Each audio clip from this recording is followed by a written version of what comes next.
What if one retirement in Coral Gables just quietly killed any shot at Miami to the Big Ten? You see, the athletic director news dropped last week, and it could actually matter for conference expansion and conference realignment. If you've been debating about Miami joining the Big Ten conference, last week's news hit different. And I have been. I've been talking about Miami as a potential addition to the Big Ten for some time now. Now, Dan Radakovich is out as Miami's athletic director, or he's going to be out here soon because he's retiring. He's expected to announce his retirement any day now, and the school has already offered the job. Apparently, sources from reporters, has apparently already offered the job to Michael Yormark. Yeah, that Yormark, twin brother of Big 12 Commissioner Brett Yormark. Here's the polarizing question right up front.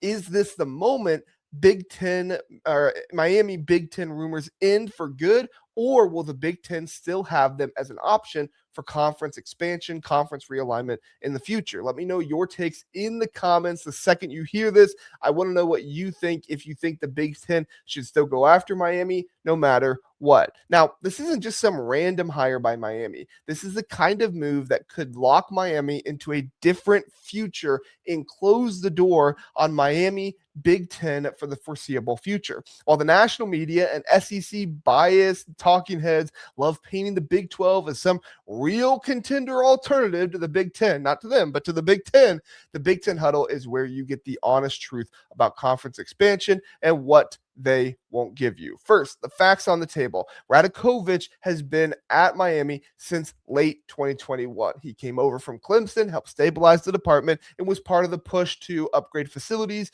and resources for Mario Cristobal's football program. It's obviously turned out very well for them. But sources across ESPN, Yahoo, and the Miami Herald all confirm the same thing.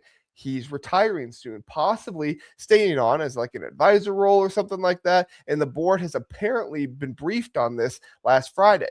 Miami didn't waste any time, as they are already, according to sources from reporters, saying they offered the gig to Michael Yormark, who was on campus last week. Now, here's where the story gets juicy.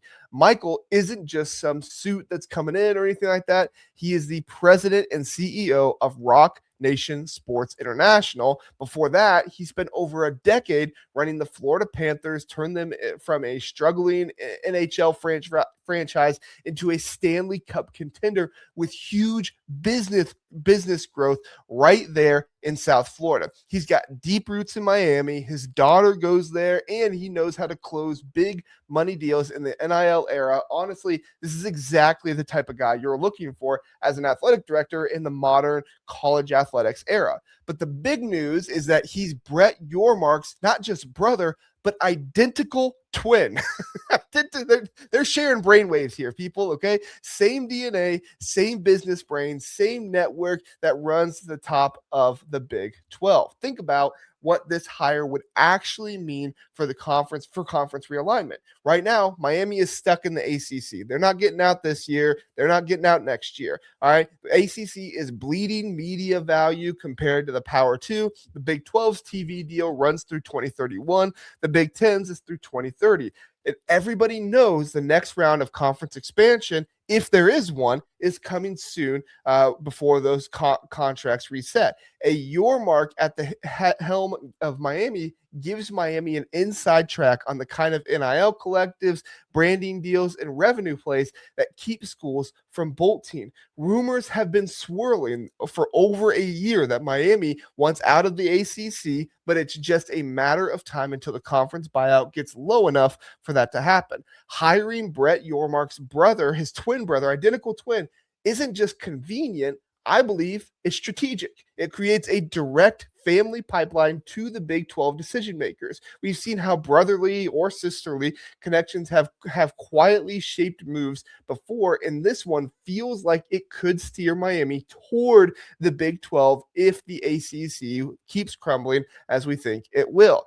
That's why this retirement might just close the door on Miami to the Big Ten. The Yormark brothers together control massive influence across two power conferences, and Michael's South Florida street cred makes him the perfect guy to sell Miami fans on a new direction that doesn't include heading north to the Big Ten, but actually out west to the Big 12. But let's be real. Actually, it wouldn't even be out west. They already got UCF out there. So just stay where you are, pretty much. But here's the real deal. All right. I'm here to bury some of these dreams completely, as I'm not letting the national media spin this as another Big Ten L. Okay. I do think some of the stuff is valid, but for the most part, Miami is still an incredibly attractive school for the Big Ten.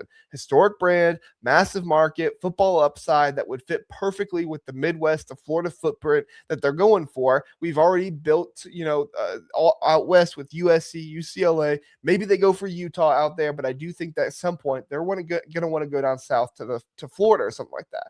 The ball is still in the Big Ten's hands. If they decide they want Miami, the Hurricanes would join at the drop of a hat. That's not hype. That's just the reality of where the money and the eyeballs are at right now, something the SEC cheerleaders in the national media completely or conveniently forget when they push these false narratives. I mean, just look at the money here, all right? Although a brotherly connection is hard to beat, but this is money, especially when Yormark won't be the only one making the decision. I cannot imagine a school like Miami choosing the Big 12 over the Big 10 if the invitation comes from both conferences. This isn't where things were a few years ago with Nebraska, debating a Big 10 exit for the Big 12 or something like that. I still can't get over how ridiculous that was. But anyway, the gap in resources, playoff access, and long-term security is much, much deeper now with the Big 10. Brett Yormark is locked in with the Big 12,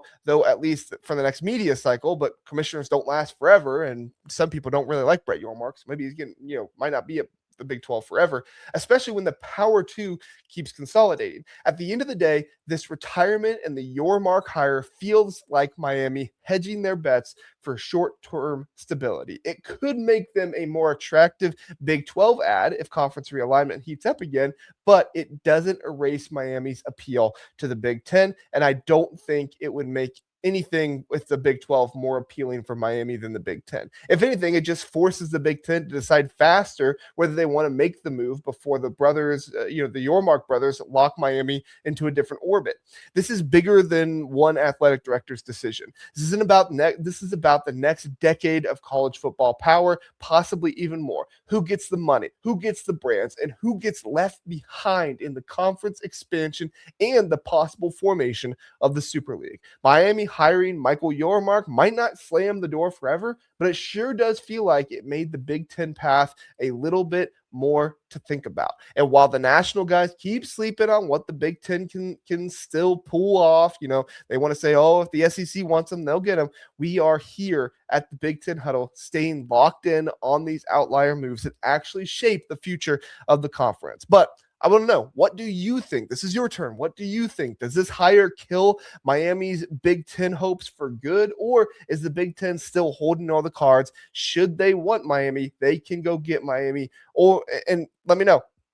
Drop your bold predictions about conference realignment. If you have any more of them, if you have any big predictions, bold predictions, whatever it might be, let me know in the comments. I would love to see them. I would love to hear your thoughts. As everybody, I do respect your opinions on the Big Ten and conference realignment, because at the end of the day, none of us really know what's going to happen here. We have different speculations and ideas and stuff like that, but nobody knows. I don't even think the Big Ten knows at this point. I think they have some ideas of what they want to do, and I think other schools have some ideas, but from everything I'm told, it's too kind of out there with everybody to actually even know. So smash that like button. We'll keep you updated here on the Big Ten Huddle with conference realignment. Hit the subscribe, 5-star rating and review if you're listening on podcast. We appreciate you being here.